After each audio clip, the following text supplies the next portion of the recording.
Adam Duritz, pleasure to meet you. Thank you. You've been here, you're coming to London to promote the album and the UK tour. How does the UK crowd count in terms of your fan base? It's important. It's really important. I don't know about numbers or anything like that, but being in a rock and roll band, it's important to go to London, especially to play. England's where wherever we might think about it, rock and roll being invented in America, it really, the great bands all came from here at first. And it's just important in my head. I don't know whether it's important for any other reason, but it was a big deal the first time we came here. It felt like the Beatles going in the opposite direction for us. Not that there were that many people, but it just felt really cool. And that, it retains that, for me anyways, whether it doesn't matter about being on the charts or the radio or anything else, just like it's cool to be in England and play shows. I don't know, it's just cool. Thanks. The the new album recorded in North America. You've done many live albums now. How do you choose where and when to record it, and the track listing? How do you know what to put on and off? Oh, we record everything. We've always recorded everything. But in the same quality that you do the live album? Well, no, but in recent years, yes, because we've always recorded everything that we ever did from the very beginning, but those are just like board tapes. But a few years ago when we realized it was easy enough to just put Pro Tools on there and record everything to its individual tracks so we could mix it later if we wanted to, we did everything that way too. So it's just a matter of having a computer out there, so it's simple. So we've been doing that for years, which made it so that we could do an album like this and pick from anything we wanted to pick from. Best track on this album for yourself? I don't know. Is there a copy here? I can look at what's on there. Honestly, I don't remember. That Girl from the North Country, that's a great version of that. I think that Round Here is really good. It's a killer version. I have a real soft spot for me for that version of Carriage and Up All Night, when the whole, because it's the whole road show was there then, and we have all the bands singing on Up All Night and on You Ain't Going Nowhere, I think, and it's my friend Andre's there for Carriage that night in DC. I kind of think some of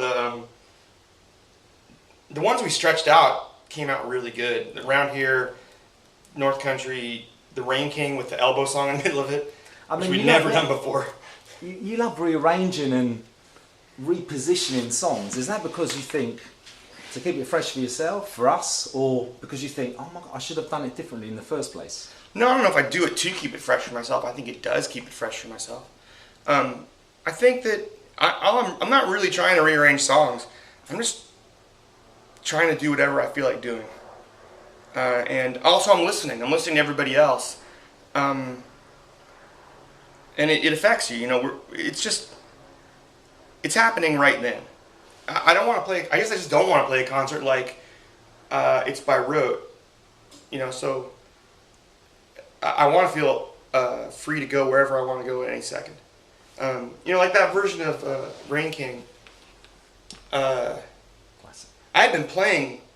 I was trying to turn some of the guys onto Elbow early in the tour, so I was showing them this video. They filmed this thing where they did Lippy Kids in some studio, and it's really cool. That's the first I'd ever heard of them when I first saw that a few years ago. Oh, really? And I played it for Emmy, our guitar player, and it's weird. That night, I hadn't listened to it in a while. I don't know what popped that into my head that night, and I didn't remember the second verse. I just for some reason seemed right. It was the last show of the tour. And I just started singing Lippy Kids, and I do not know why. It's funny though, because afterwards I said to Charlie, our keyboard player, it's really cool. I started singing this song, Build the Rocket Boys, and you're doing all this spacey stuff. And so half this stuff is not programmed. Everyone works around it. Yeah. Well, the funny thing about it was that I didn't realize it at the time. I thought he was reacting to me doing Lippy Kids, but when I listened to it later, when we were picking songs for the record, I realized he's doing that stuff at the beginning of the version. He just went off and started to be spacey in that version of Rain King. Maybe subconsciously I heard that and started singing Lippy Kids. I don't know, but it just goes to show you, the stuff that I thought he was doing, reacting to me, he was doing it before I started Lippy Kids, so maybe I was reacting to him. I don't know, but here I am singing this Build a Rocket song when, my keyboard player's playing spacey stuff. It just happens, we are listening to each other. No, 100%, we can all hear that, but your vocal style from the start, you take us on fantastic storytell, literally brilliant. But the mannerism of the way that you sort of sing, that's just the way it happened from the start, or did you think this is the way I'm going to do it, to try and be a little bit different from the rest, sort of type thing? Well, a little bit of both. I mean, I can remember this one, the very first show of our first tour. We'd driven up to Vancouver, and we were about to go open for the Cranberries and Suede in Vancouver, and it was the first show on tour ever. The beginning of that year, August, and everything after. And we were, about 4 of us were out by me, Dan, Matt, and Charlie, I think. We were out by the banks of Lake Victoria. We were just sitting out there in the afternoon before sound check. And I remember I said, you know what, you guys, at some point in the show tonight, during Rain King, I'm going to turn around and do this. And I want everybody to just drop it down. Mm-hmm. And they said, why? And I said, I don't know. What are you going to do? I'm like, I'm not sure. But they said, well, why do you want us to do it then? I'm like, I don't know. Because I want to do something, and I want us to be the kind of band that can. So I'm just going to do it. And let's see what happens. I want there just to be like, I want us to be free to do stuff like that. You know, and it just sort of, it was this whim idea I had that afternoon. I don't know where it came from, because we weren't doing it before that. But it was the very first show of the very first tour, and we did it that night. And it was a little bit of a train wreck. But it also was really cool. And, I mean, I always tried to make it really emotionally present. Yeah, but that's very intensive, emotional. It always is. Your shows are like that, and that's why you grab the audience. Even if you just stand, you know, some people rock out, some people dance, some people just stand there and watch. But you'll take the brain, and the body was tapping away, but the brain's there. That always seemed to be what we did. Stand that. It always seemed to kind of happen. I mean, that was the way it was in the Himalayas too. We were just trying to have an experience. I mean, I'd like to say we're trying to give people an experience that happens right then and there, but the truth is, I think we were just trying to have one. And that, by extension, that does give people an experience. You know, people ask me, you know, when I'm getting ready to do press for tours or something, when I'm on the phone at home, what can we expect of your show? And my answer is always the same. I really don't know, because you know, what happens every day, and this is sort of emblematic of how it works. You know, after sound check every day, I send a text out to the band, our crew, opening bands if we're all friends. You know, just anyone who's stuck out on the road with us, and it just says, anything you want to play tonight, anything you want to hear. And then I get stuff back from everybody, from the opening bands and the crew. You do the set list like that? Well, I don't necessarily. What I get is I get a bunch of suggestions back, and I have a piece of paper with all our songs. I'll circle the ones everyone suggests. Now I'm making set list up of whatever I want, but I get input every night from everybody, so it'll remind me of stuff that, you know, I might not have thought of. If there's a song that someone wants to play or wants to hear, we haven't done it in a while, I'll make a note on there, and we'll do it at sound check the next day, because we have rehearsal every day at sound check. Mostly just to learn new stuff. But also, I mean, you've covered so many different bands. Is there any sort of recent stuff that you think that you haven't done yet, that bands that around now that you think, oh, that's a good one to cover in the future? Well, I haven't really. Yeah, well, especially because I do so much work with indie bands, putting on the Outlaw Roadshow. I mean, I just came from South by Southwest. We put about 70 or 80 bands on stage that week in our 4 showcases. Which ones? Which bands? Yeah, I was there. I don't know. I must have seen. Oh, well, we do these things called the Outlaw Roadshow, and they're at Rusty's. Oh, right, sorry, of course. And so we had like 20 bands each show for that. But then these 2 other showcases actually were having trouble getting bands, so they asked us to book for them too. So we ended up putting bands up on their stages too. Yeah, exactly, because everything just changes on every stage. Yeah. I mean, it's just it's fantastic. But The Roadshow is really cool. We have 3 stages, and we have bands going staggered off each other all day. Like the woman who's opening for us here in London and around the European tour, she came and played. I mean, I you know, after we got in touch and she was going to do this tour with us. And her name is? Lucy Rose. Oh, I mean, she's fantastic. We interviewed her there. Yeah. She's fantastic. Yeah. She's at the British Embassy. I love her. Right. Well, I mean, I was looking at Lucy's tour after that, and I saw that she had a gig like on the 8th in LA. How did you get her to open up then? Well, for us? Yeah. Well, I mean, I just sort of asked her. I mean, I was talking with Ryan Spalding, who runs Ryan's Smashing Life, my partner in all the showcases in the Outlaw Roadshow. And I was like, I want to find some really cool bands to do the tour. I know so many indie bands in America, but I don't know them in Europe, you know. And, you know, so he kind of made a list, and we were talking about a lot of people that he'd been writing about and talking about over there. And, you know, like Elbow was on the list, but they probably weren't right for it. But he reminded me about Lucy, whose music I love. And I think it's fantastic. Did you ever go to the British Embassy at South by Southwest? Do you know? No. It's out of Latitude. Obviously, you got to. No, but we did a show with a bunch of what was it called? Where was the place it was at? We did Latitude 30, British Embassy. Just off 6, sort of. I can't remember. I know we went into one of the you shows. must have been there. Well, with Lucy, you know, I wrote about 6 bands, and Lucy wrote back. She was about to announce a tour on her own, but she was willing to postpone it to go out with us. And I was like, well, okay, fine, absolutely. 'Cause she was my first choice, anyways, really. And there was someone else too. I'm trying to think the other bands there were. Lydia Bayless. Is that I'm thinking of? It's Bayliss. Yeah, is it Lydia Bayless or something else? Yeah. I can't remember the other bands off the top of my head right now, but I have to look in the thing. But anyways, after that I got in touch with Lucy and I was really happy about it. And I happened to look at her tour schedule after that, and I noticed that she had this gig on like the 8th in LA and a gig on the 20th in New York. There's a big hole in between there. I was like, I wrote about, hey Lucy, you're not even, what are you doing between LA and New York? Are you passing east through Texas by any chance? Because I'm going to be in Austin. She's like, yeah, I'm going to go to South by Southwest, try and pick up some gigs. And I said, oh, well, I got a gig for you. Brilliant. We'll put you on. We take the patio stage at our place. Your hand must have been half bitten off, surely. It was awesome. It was just like, it was perfect. Because we needed one more band for the patio stage. We had this one spot. She took it, and they killed. We had about 7,000 or 8,000 people through that day. And she crushed. She was great. The audience flipped out there. They were... UK haven't totally got it yet.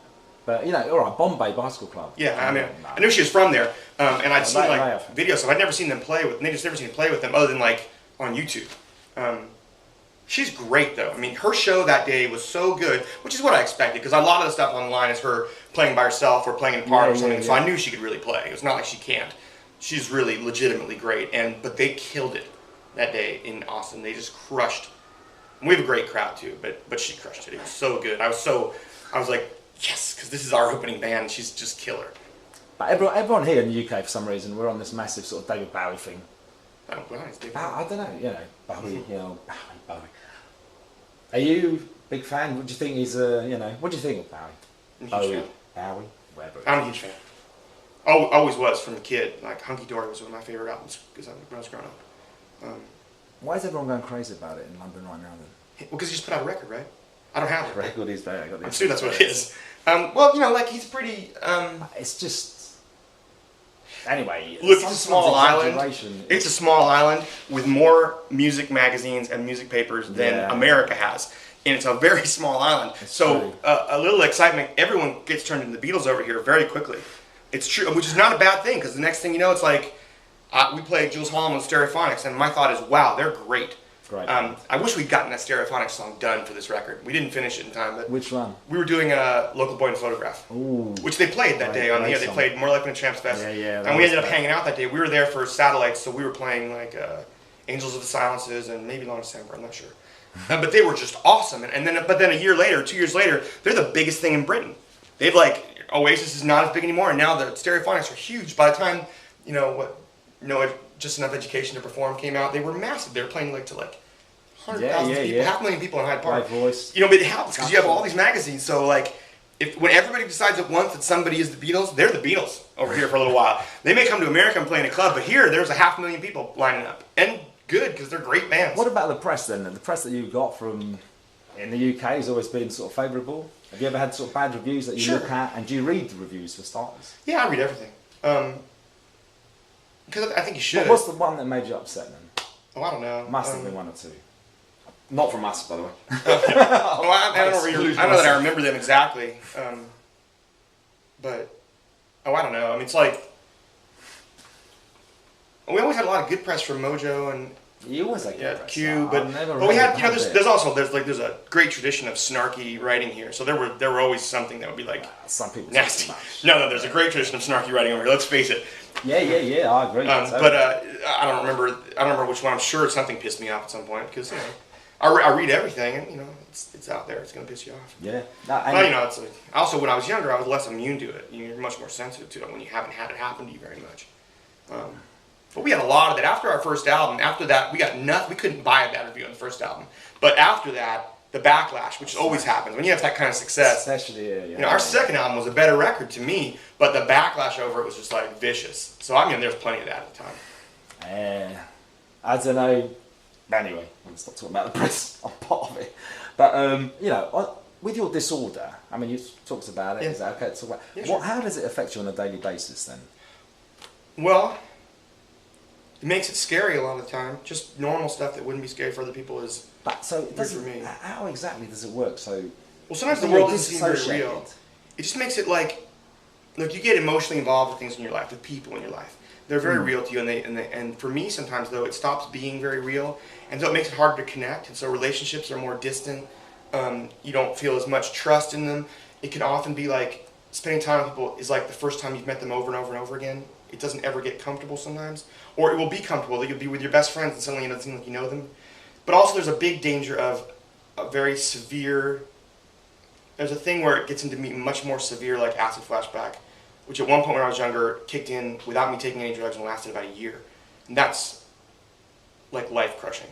And so, and that's always hanging out there in the distance as a possibility. So, anxiety for me is either just a little discomfort one day, or it can be a prelude to this other thing, which is really, really horrible and scary. So it affects you. But sometimes when obviously you stand in front of thousands of people, so you are almost in a different world anyway. Well, Does that I'm help not standing in that front of way, thousands or of does it people. hinder? I'm just standing next to like 6 people.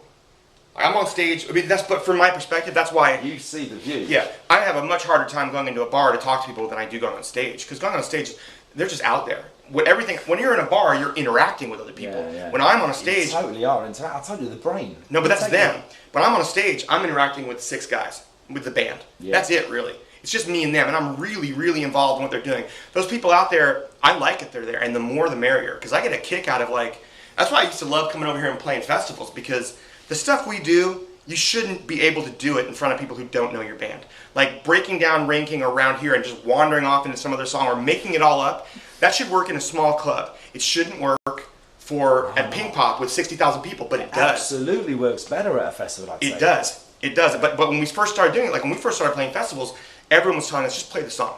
Play the hits, play the song, don't fuck around, don't do all that stuff. And I said, okay. But then I got up there and I was like, I don't want to. I want to go over here. And so I did. And the satisfaction of being in front of like 500,000 people at the Dallas Motor Speedway and it going pin drop quiet in the middle of a breakdown for Round Here. Right. And then bringing them back up out of their skulls again. That's a really satisfying thing. But I'm totally confident about what we do on stage. Not because I know what we're going to do already, but because it's all fine. It's just, you're just up there to express something emotionally, so whatever you do is all right. There isn't a wrong up there unless unless you're not listening. But the rest of it is just kind of beautiful, and so I don't worry about it. And I'm glad. The more the merrier. It's just more candy, same baby. You're still taking candy from a baby, in my opinion, and it just doesn't doesn't matter how many people they don't intimidate me because I'm not talking to them like I am in a bar. I don't have to wait for their response. I'm going to do what I'm going to do, and I just feel like it's going to be okay. And off another tangent, Accidentally in Love, Shrek 2, massive success. I know you've done a few other scores. Any other we do film news as well. Any other sort of film?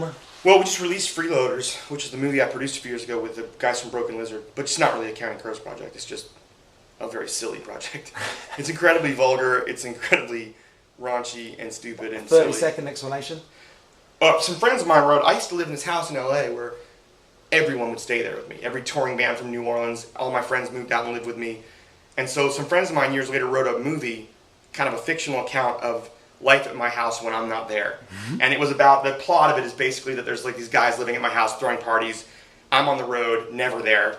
And I fall in love with a girl and I decide to get married and move to New York. And so I'm selling the house, which means they're all going to be out on the street. And they do everything possible to sabotage it because of that. It's not a true story, but it's a funny story. And it's not unlike a lot of stuff that went on there. Just not, my friends are still And that's great. coming out? It came out, yeah. It came out on VOD like a month or two ago, and it just came out on video, I think, last week. It's called? Freeloaders. I just did it because my friends wrote it, and they wanted to direct it, and the writer's strike was kicking in, and I wanted to help them get it made. So we brought in the guys from Broken Lizard, and we all did it together. But I was a full-on producer. Like, I was there. I was getting up at like 5 o'clock in the morning doing it, because it was right before we came here. And we were about to do a European tour. So I was getting up at 5 in the morning, because it's the only time of the day I knew I had free. And I was doing phoners with England. And I was jumping in my car and driving like a half hour out to this. I'm doing like interviews with Nottingham while I'm on the freeway in this like convertible Carmen Ghia that I bought with my first record advance, like this 1970 convertible Carmen Ghia. And I'm driving out to Chatsworth to this house where they film a lot of pornos, but we rented it to do because as a mansion for the movie. And then I'd be there like until get out there by 6:30 or 7, be at work till 10 or 11 at night, drive back home, up at 5, more interviews with England. What about jumping in front of the camera? Oh, in a film in perspective. I mean, like acting. I didn't want to. It was necessary for the movie. I just have no interest in it. I'm not interested in it. I was an actor when I was a kid. It bores me. I don't have any desire to do it. Here's a good question. The new album, live album, obviously, if it had to be a soundtrack to a film, what sort of film would it be? Christ, I don't know. I have no idea. I've never been very good at those questions. I want to come up with a pithy, witty answer, and I don't have one. Chocolate war. Right, so, I don't know, what advice have you got for people jumping into the industry these days? Music? Do it if you have to, not if you don't, because it's the kind of thing where you have to look at it like your satisfaction comes from making the music, because success is a pipe dream for anybody. It's 1 in a billion, so it's probably not going to happen. So as long as you're measuring success by did I become a rock star, it's a little rougher. But if you're measuring success by I want to be a musician, then that's okay, because there's way more opportunities nowadays. And you can make music much less expensively. You can make it on your computer. You can sell it out of your computer at home. You don't have to get you don't need a record deal. You can do it all yourself nowadays. Yeah. And so it's much more available. If you really want to do it, I would say do it. But you have to realize that it's because you want to make music, because it's the success part. If it's based on selling 1 million records or getting a big record deal, that's just not very common. I mean, I know because I know it's easy to say, well, you can talk about that because you're successful, but I spent 10 years in the clubs. We got, the first time anybody even came to see my band, I was 27. We got signed when I was 28, and our first record came out when I was 29. I turned into a rock star at 30. So I had years where, what I mean to say by that is that I know that at a certain point, a lot of other friends of mine stopped. Yeah. And I came to a decision that look, I want to be a musician. I'm going to play music, I'm going to write songs, even if it's not successful. And I know I made that decision a long time after I'd started playing, and a long time before I had any success.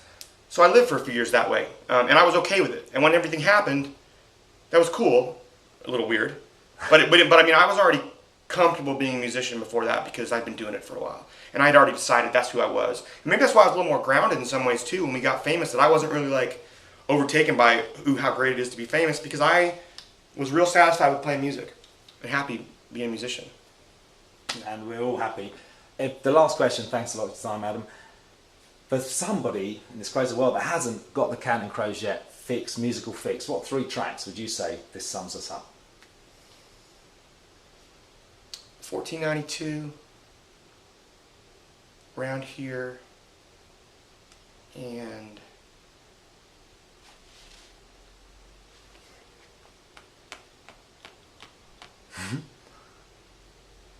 what's the third one? High Life. Yeah, 1492 Round Here. That runs the gamut. Yeah. Brilliant. Anything else you'd like to say to Music News watchers? If you come to the show, come early. You've got to see Lucy Rose. She will flip you out. And when we're gone, she'll still be here. So you can see her again. But she is incredible. I would come early. Adam, thank you. An absolute pleasure. Thanks a lot. Appreciate it.